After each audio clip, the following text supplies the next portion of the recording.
sebelum lanjut nonton videonya, jangan lupa klik tombol subscribe dan loncengnya ya. Terima kasih orang baik.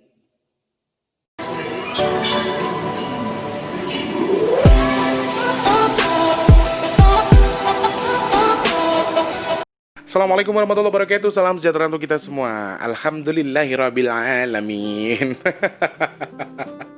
Selamat pagi, siang, sore, dan juga malam untuk para subscribernya Mas Teh dimanapun kalian berada. Semoga selalu sehat, selalu diberi keberkahan, panjang umur, murah rezeki, dan juga enteng jodohnya untuk yang belum berjodoh ya. Amin ya Allah.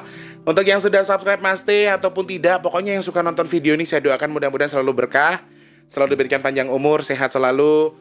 Untuk yang sedang seret rezeki semoga segera dapat rezeki. Untuk yang sedang seret jodoh semoga dapat cepat jodoh. Semoga untuk yang belum bekerja segera dapat pekerjaan. Yang sudah dapat pekerjaan semoga Allah semakin mapankan pekerjaannya dan diberikan kelancaran untuk segala urusan baiknya. Amin ya Allah. Selamat pagi, siang, sore, dan juga malam untuk para subscribernya Mas Teh dimanapun kalian berada, tanpa terkecuali dari Sabang sampai Merauke, dari Papua sampai Pulau Rote. Semoga selalu sehat, semoga selalu diberikan kemudahan. Amin. Hari ini tanggal berapa sih ini? Ntar dulu. Sabtu 29 Agustus 2020. Sabtu ya. Hari ini adalah tanggal 10 Muharram, di mana ada sebuah tradisi dari para alim ulama dulu kalau hari ini itu adalah lebarannya anak yatim ya. Lebarannya anak yatim. Saya ucapkan terima kasih sebelumnya untuk teman-teman yang sudah berbagi untuk adik saya ya. Sudah ngasih baju, ada yang kasih sesuatu. Pokoknya terima kasih, semoga Allah yang menukar rezeki kalian ya. Aku terima kasih, Wardi juga berterima kasih. Itu anak emang ada aja ya. Emang ada aja rezekinya. Jadi dia sudah 3 hari ini dagangannya nggak laku-laku, sepi katanya. Terus dia tuh udah ngeluh aja, Kang kayak mana ya Kang, kayak gini, aku udah nggak makan. Jadi dia itu orangnya, kalau di dompetnya sudah ada uang 100 ribu, terus 100 ribunya ini nanti membuat A sampai mampus nih, duit nggak dikeluarin. Jadi dia tahan, dia mendingan puasa, dia nggak makan gitu loh.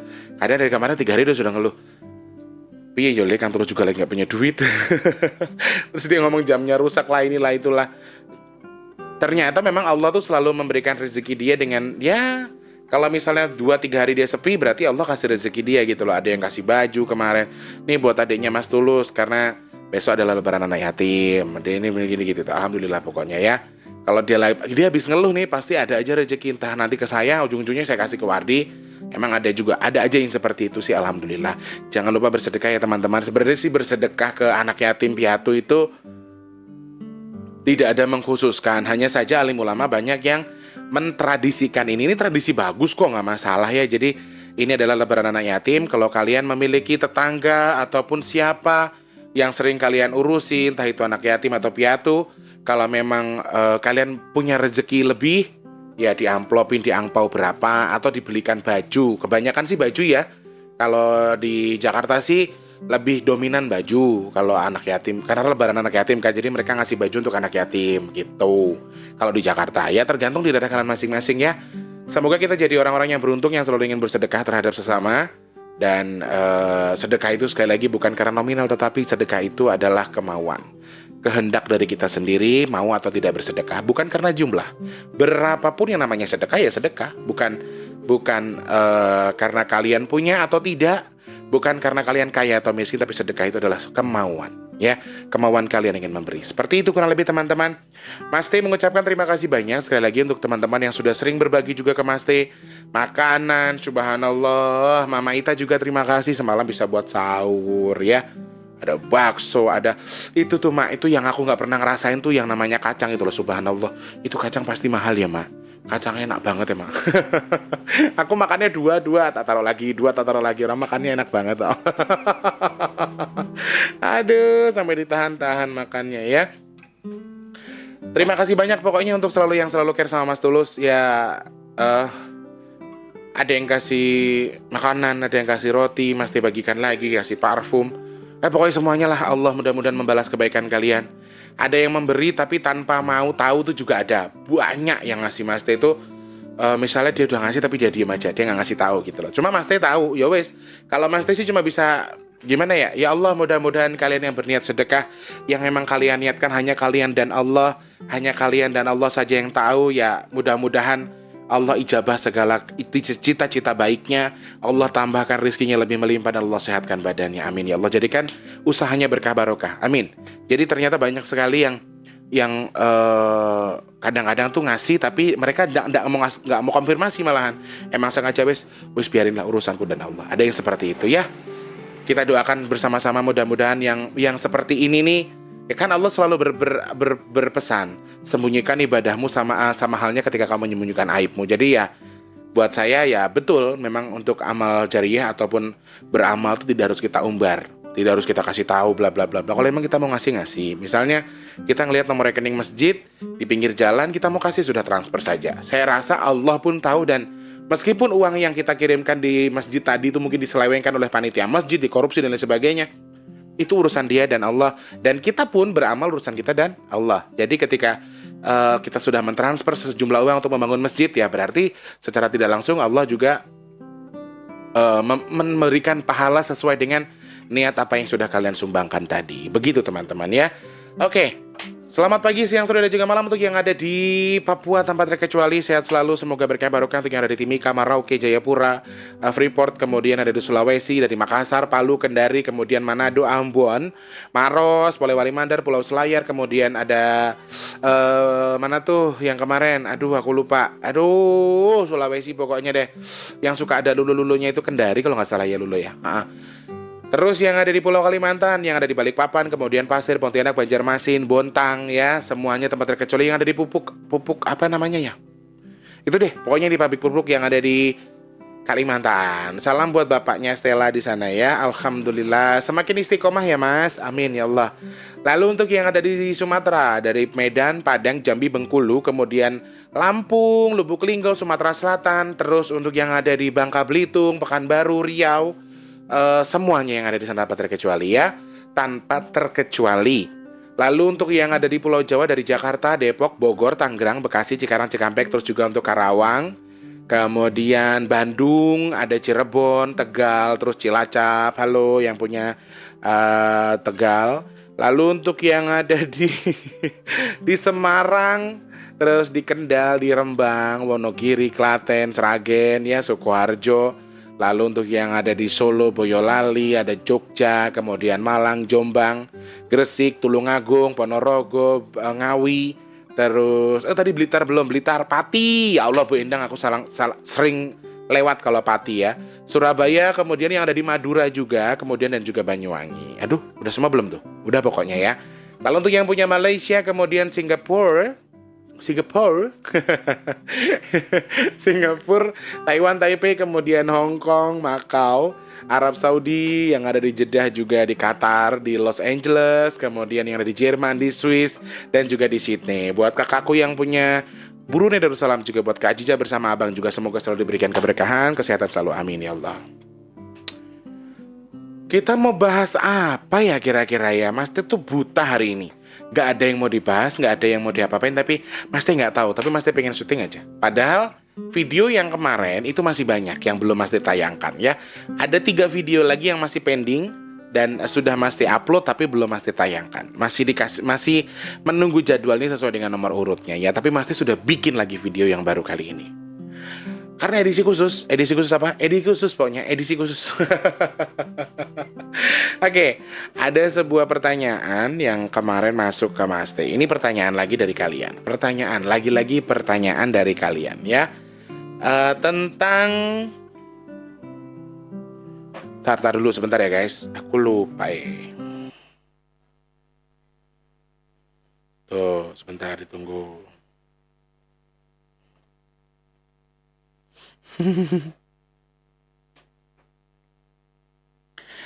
Tak cari-cari dulu kemarin di mana.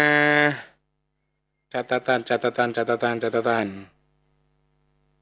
Kadang-kadang nih ya namanya manusiawi sih kalau sampai Mas Tulus tuh lupa. Karena yang dipikirin tuh banyak, yang harus dibahas tuh banyak, yang harus dikerjakan juga banyak, yo. Mending kalau yang dikerjakan banyak itu terus jadi kaya gara-gara yang dikerjakan, yo ora asli nih coy. Ya begini-begini aja. Ya Allah, nggak ada lagi di mana ya catatan, mana sih? Kemarin sudah di-prepare-kan loh, sudah dicatat sebenarnya. Oh iya ini sorry. Tentang pertanyaan dari mbakku yang jauh di Jerman. Iya di Jerman ya. Mbak Yani kemarin tanya dan ada beberapa subscriber yang tanya juga tentang ini yaitu tentang toh ataupun tanda lahir.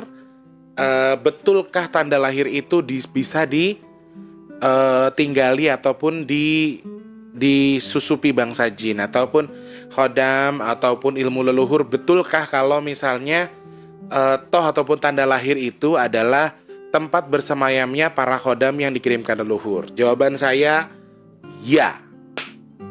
Tapi sekali lagi, tidak semua toh ataupun tanda lahir itu berbahaya ya.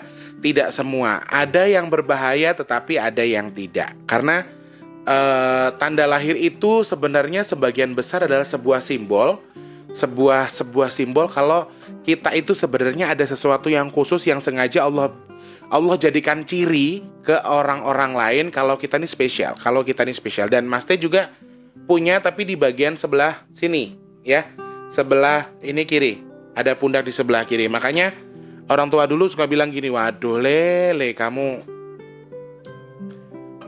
tanggal lahirnya di sebelah situ lagi, kamu bakal jadi tulang punggung keluarga. Ya memang dari kecil wes Mas Tulus tuh ngalah nggak sekolah, ngalah nggak jajan, ngalah nggak makan biar adiknya bisa jajan, biar adiknya bisa sekolah. Jadi memang betul sih, kalau zaman dulu orang kan cuma ngomong, waduh nanti kamu susah nilai, kamu banyak bantuin orang tuamu, kamu bakal jadi tulang punggung keluarga gitu-gitu ya. Kalau zaman dulu kan karena kita masih nggak ngerti ya, jadi ya alah masa bodoh, belum tentu gitu loh, belum tentu. Dan aku tahu ada nyai di badanku itu ya karena ada orang tua yang memang mbahku dulu, bukan mbahku tapi orang keluarga jauh ya, keluarga jauh dari keluargaku, dia melihat aku telanjang. Kan aku kalau di rumah dari kecil memang suka telanjang, gerahan toh badannya kalau orang gemuk itu.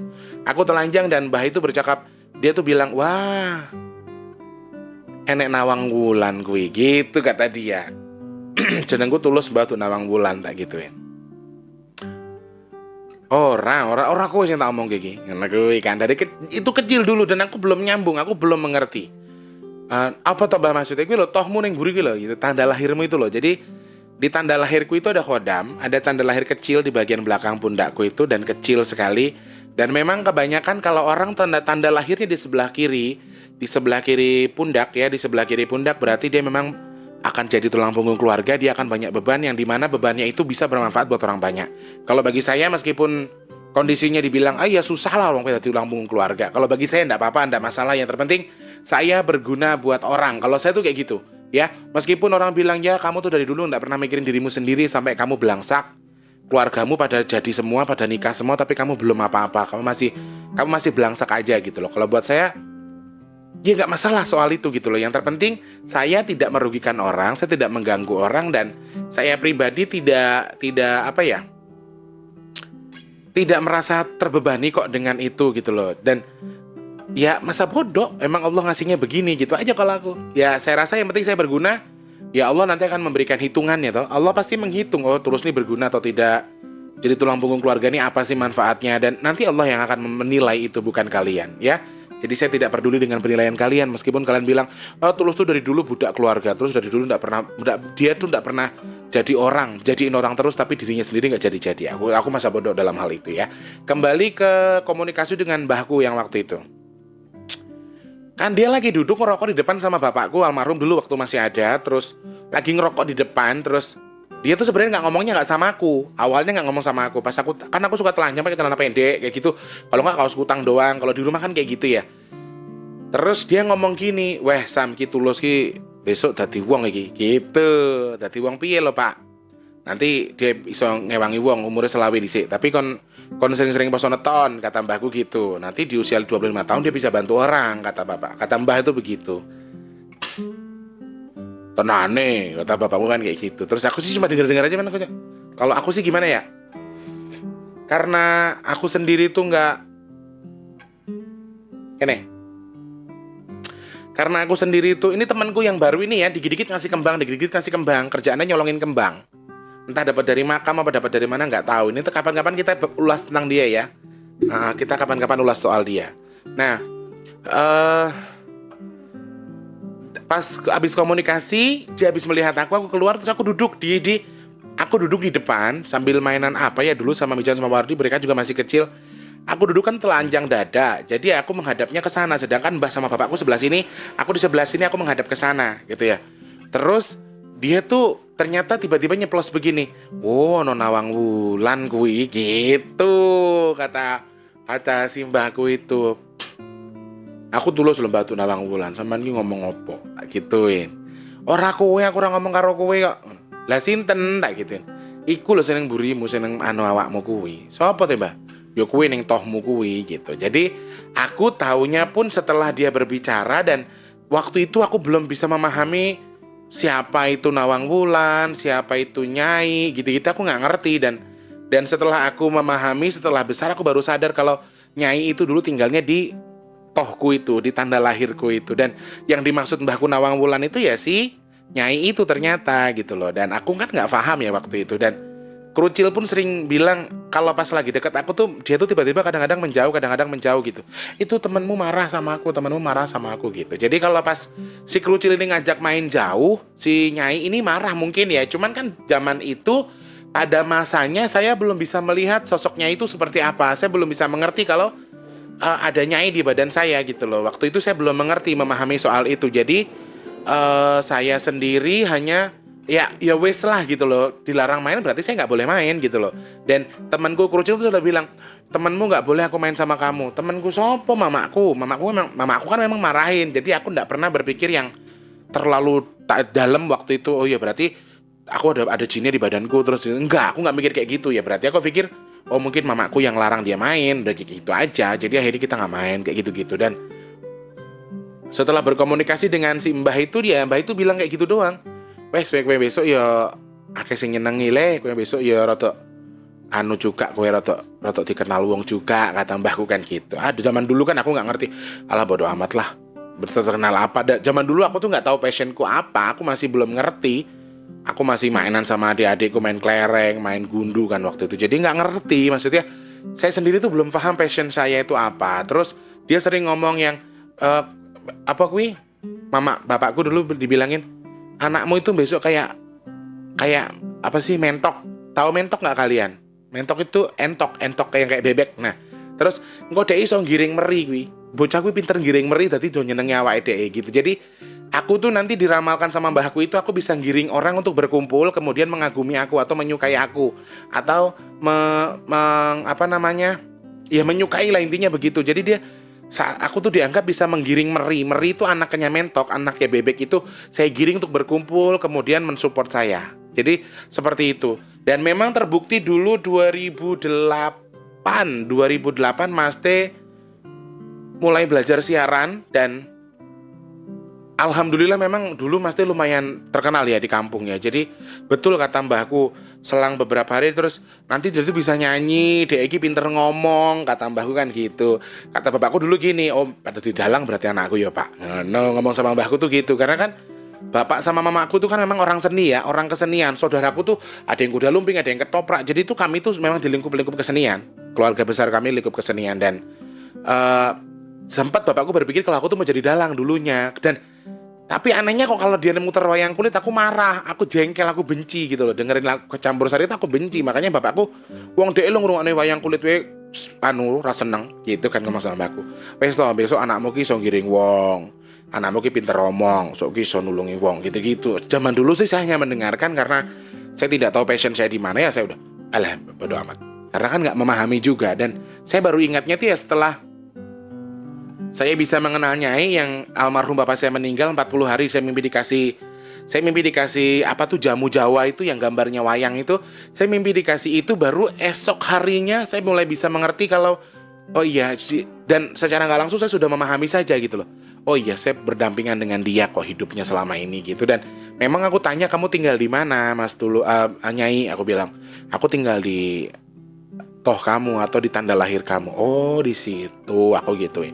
Nah dari situ memang ini sebuah cerita, tetapi jadi sebuah gambaran juga bahwasanya memang betul tanda lahir itu bisa jadi, sekali lagi kita harus pintar ya. Kita harus mengerti apabila Mas Tulus lebarkan topiknya, Jangan berpikir kalau nanti Mbak Yani berarti tohnya ada setannya, ada jinnya. Jangan. Ini hanya pertanyaan dan Masti hanya melebarkan, ya. Masti harus selalu bilang kayak gini karena sudah banyak sekali yang salah paham dalam hal ini, ya. Dan mungkin saja ada beberapa toh ataupun tanda lahir itu ada isinya, ada bangsa jinnya atau ada khodamnya sebenarnya. Dan Mas Teh bilang memang sebagian besar, mungkin kalau dari 100 yang punya toh atau punya tanda lahir, bisa dibilang hanya 20% saja atau 20 orang saja yang tidak ada jinnya, tetapi 80% ada jinnya. Dan hampir semua dari 80% yang memiliki tanda lahir tadi sebenarnya itu adalah khodam warisan dari leluhur. Jadi anak-anak yang memiliki tanda lahir ini biasanya memiliki jalur khusus dari orang tua zaman dulu yang jatuhnya ke dia. Tapi tanda lahir ya, tanda lahir yang cukup besar misalnya, semakin besar tanda lahirnya semakin besar pula kemungkinan dia ada jinnya di dalam toh itu atau di dalam tanda lahir itu. Jadi kita juga harus berpikir positif. Makanya banyak orang yang misalnya punya tanda lahir di muka tetapi dioperasi ataupun di mana yang namanya sentral ya. Kalau di muka kan berarti sentral itu mengganggu dong. Kemudian dioperasi, di laser dan dibuang. Itu akhirnya hilang. Tetapi setelah dibuang, kebanyakan justru orang-orang itu mengalami banyak keanehan. Misalnya jadi apa? Karena apa? Sesungguhnya Allah menyuruh kita untuk bersyukur. Allah mengajarkan kita untuk bersyukur dengan apa yang sudah kita punya. Tidak perlu buang. Emang kamu merubah takdir Allah ya, siap-siap kamu dimarahin sama Allah. Gitu aja intinya, seperti itu. Sebenarnya tidak masalah ya kalau buat saya pribadi, karena nggak semua toh tadi kan ada bangsa jinnya. Tetapi ketika toh yang kita buang tadi itu ternyata ada bangsa jinnya, itu yang sedikit bahaya. Karena lagi-lagi akan berefek nggak bagus ke badan kita. Karena itu sebenarnya bisa jadi ilmu leluhur, bisa jadi, tapi kebanyakan ya, ini kebanyakan, sebagian besar untuk yang punya tanda lahir itu warisan dari leluhurnya, ya, warisan dari leluhurnya. Tetapi untuk toh yang di tempat-tempat yang baik, dan toh yang bermanfaat buat orang. Ada toh yang bermanfaat, Mas Tulus, ada. Toh orang yang bisa mengobati orang misalnya, bisa mendoakan orang misalnya, itu adalah toh yang bermanfaat. Tetapi ada berbagai macam jenis toh ataupun tanda lahir yang cukup berbahaya, ya. Cukup berbahaya, dan itu adalah kamuflase bangsa jin. Sekali lagi bangsa jin, ya. Bangsa jin. Ada toh yang ataupun tanda lahir yang bisa jadi ada di telapak tangan, di sini, di dalam, ya. Tapi kalau di luarnya kayak Mas T juga punya tanda lahir kecil di sini. Di lengan tengah ya. Lengan tengah nih. Jadi kalau kalian punya toh yang cukup besar di tangan, di sekitar tangan tapi besar, tidak kecil, itu cukup berbahaya, ya. Jadi terkadang si toh ini juga ada isinya tetap. Jadi kita kalau mau, makanya orang dulu bilang, "Kowe lek anu juga gampang nabok." Nah, aku juga sama, aku dibilang sama mbahku, jangan gampang nabok orang ya le, nggak boleh ya le, tanganmu kayaknya opo-opo nih, jadi gue nggak boleh nabok orang sembarangan. Nah, jadi di situ aku jadi pemahaman, oh iya, berarti yang punya toh di lengan ataupun tanda lahir di lengan itu yang di sebagian lengan ke bawah, dari sini ke bawah ini bisa berbahaya. Berbahayanya adalah ketika kita sudah luapkan emosi kita kemudian nabok orang tuh bisa pingsan misalnya. Tetapi sekali lagi tidak semuanya, ya, tidak semuanya. Kemudian yang berbahaya yang selanjutnya adalah maaf ini agak sensitif, tanda lahir yang ada di sela-sela kelamin, khususnya perempuan. Jadi ada yang bilang toh Bromo ataupun tanda lahir Bromo yang sebenarnya dia itu hidup, ada sel hidup di dalamnya yang nanti bisa melebar ya. Toh Bromo ini, dan toh Bromo ini ada dua. Toh Bromo yang bisa hidup atau toh Bromo yang hanya toh kecil tidak bisa hidup tetapi berisi justru jin yang sangat luar biasa bahaya. Nah, itu biasanya adanya di lipatan-lipatan di sela-sela kelamin. Entah laki-laki entah perempuan, tetapi yang banyak saya pelajari, yang selama yang saya tahu, kebanyakan toh Bromo itu ada di kelamin perempuan. Makanya ada yang bilang gini, nih sorry ya, kita bukan membahas orang yang punya tanda lahir di kelamin kemudian kita anggap seperti itu, jangan, tolong. Jadi tetangga saya dulu ada namanya Mbak A, dan dia sudah menikah hampir 11 kali. 11 kali, dan 11-11-nya suaminya semuanya meninggal. Kalian tahu? Ya, mungkin sebagian orang akan berpikir, oh iya wong anu nenek tohe, dan sampai sekarang beliaunya nggak laku-laku. beliaunya nggak punya suami lagi, ya laki-laki takut sama dia. Karena ketika sudah berhubungan badan, nanti meninggal katanya. Jadi ada gosip yang seperti itu. Saya mengenal dulu orangnya cukup akrab dan mungkin kita akan tertuju kepada Toh Bromo yang ada di selangkangannya dia, yang ada di sela-sela, yang ada di selangkangan kelamin itu tadi kan. Kita pasti akan tertuju ke situ. Dan memang betul setelah dilakukan penyelidikan, dia ngundang ustadz, dicari tahu, ternyata betul di dalam tohnya itu ada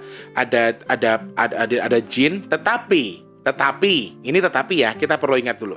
Tetapi ternyata jin yang ada di tanda lahirnya itu ternyata adalah ilmu turunan yang diturunkan oleh keluarganya zaman dahulu, dan kebetulan beliaunya ini ada di urutan yang ke-7 turunan, dan jatuhnya aku dengar sendiri ustadznya ngomong, makanya aku bisa tahu, dan jatuhnya di kelaminnya itu. Dan ketika ada laki-laki yang sudah berhubungan badan dengan dia, mungkin selang selapan tuh 35 hari atau 45 hari, diperkirakan dia bisa meninggal karena dipengaruhi oleh bangsa jin tadi. Sebenarnya bukan karena si ibu ini punya toh, tetapi karena ada ikatan pesugihan yang terikat dari masa lalu, jatuhnya di mpok ini, di ibu ini. Nah, jadi setelah dilakukan pengobatan dengan memutuskan rantai pesugihan tadi, sampai sekarang sudah punya, terakhir saya dengar udah punya suami dan nggak masalah gitu loh.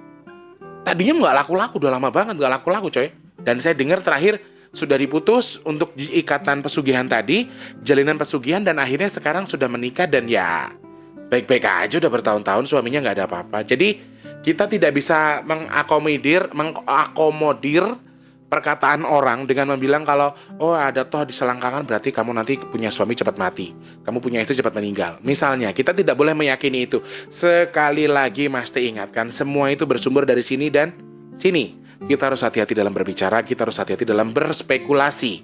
Kalau kita berpikir saja sedikit, aduh aku punya toh di selangkanganku, berarti nanti kalau orang pakai aku atau suamiku menggunakan aku, atau maaf istilahnya kita melakukan hubungan suami istri, nanti suamiku meninggal.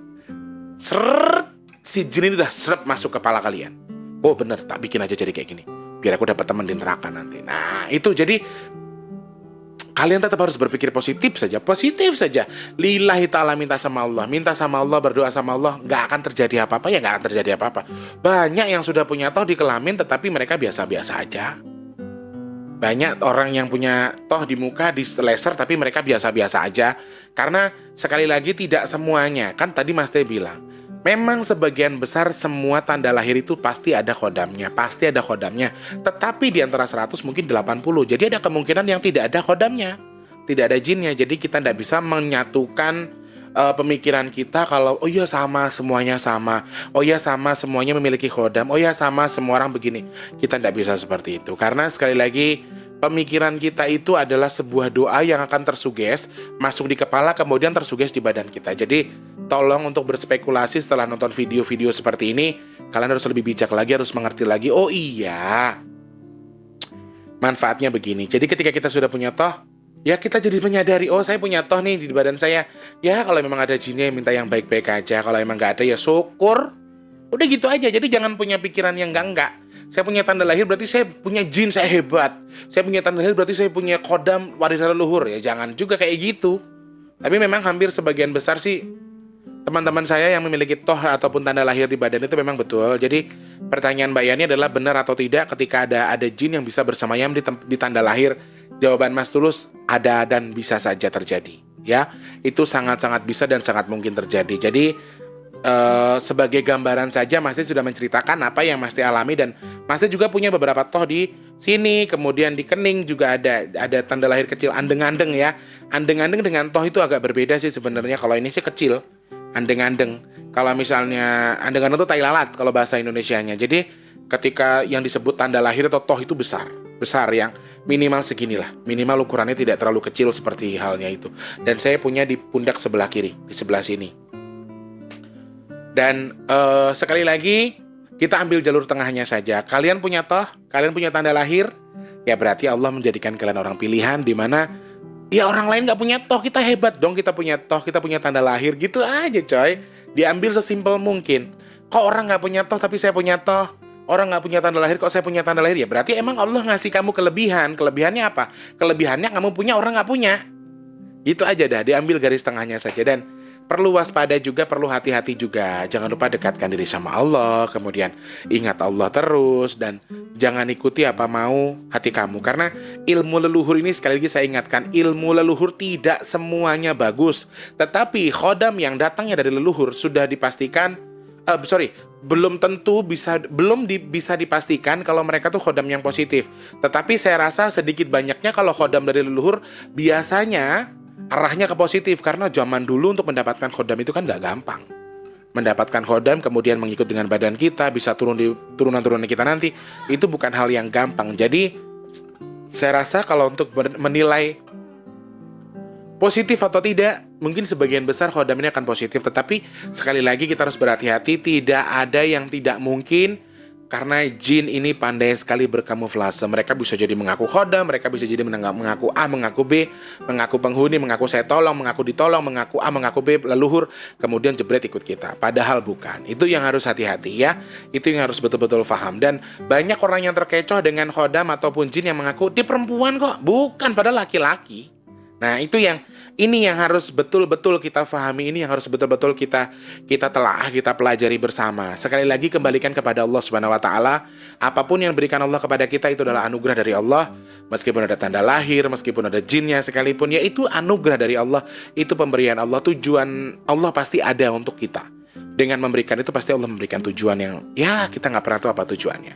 Kurang lebih seperti ini pembahasan kita seputar tanda lahir. Semoga bisa menjadikan wawasan baru, menambah wawasan, menambah ilmu pengetahuan buat kita. Bahwa sekali lagi jin ini banyak sekali caranya untuk mengkamuflase dirinya supaya dekat dengan kita. Dan jangan pernah terkecoh, bangsa jin sekali lagi hanya tugasnya untuk menyesatkan kita, membelokkan kita dari akidah, dari syariah yang sebenarnya. Begitu ya. Mas Tim mengucapkan terima kasih banyak untuk yang sudah memberikan pertanyaan. Mbak Yani yang punya Jerman, salam untuk keluarga besar di sana. Semoga selalu sehat dan insya Allah ketemu lagi sama Mas Tim di vlog selanjutnya.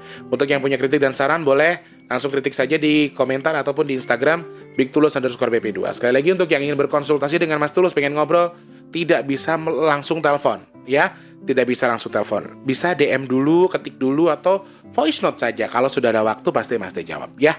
Terima kasih banyak sekali lagi ataupun untuk yang sudah curhat tapi terencet atau terhapus dan tidak terbalas, tolong dikonfirmasi lagi. Mas Tulus, curhatan saya kemarin ini, saya sudah minta seperti itu. Ada yang baper nggak mau ngasih lagi, tapi ada yang mau ngasih lagi. Karena ya sekali lagi saya hanya manusia biasa, saya punya kekurangan, saya banyak kekurangan dan saya banyak kesibukan. Jadi terkadang ada yang keencet, ada yang mau ngirim lagi, ada yang baper, ada yang ngatain, "Alah kemarin aja udah suruh nunggu, udah nunggu lama malah diencet." Nah, saya sendiri tidak tahu, saya sendiri tidak bisa memahami itu. Kenapa kepencet, ya namanya gadget. Dan saya sendiri itu manusia, saya bukan Tuhan. Saya nggak sempurna ya. Saya punya kelemahan, saya punya kelainan juga. Ya nggak ada yang sempurna lah intinya di dunia ini. Ya, jadi saya mohon maaf untuk yang merasa terencet bisa langsung DM lagi. Oke, Mas Teh mohon pamit, ucapkan terima kasih banyak untuk semuanya. Mohon maaf untuk kalau misalnya ada tutur kata yang kurang berkenan. Semoga hidup kita selalu dijadikan keberkahan oleh Allah Subhanahu wa taala. Semoga diberikan rezeki melimpah, kesehatan selalu. Amin ya Allah. Jangan lupa bersedekah hari ini ya guys. Ya 10.000 ya nggak apa-apa lah, kasih ke anak yatim di sekeliling kalian ya, karena hari ini adalah lebarannya anak yatim. Terima kasih Mas Tulus, mohon pamit. Wassalamualaikum warahmatullahi wabarakatuh. Sampai jumpa dan salam sejahtera untuk kita semua. Dadah orang baik.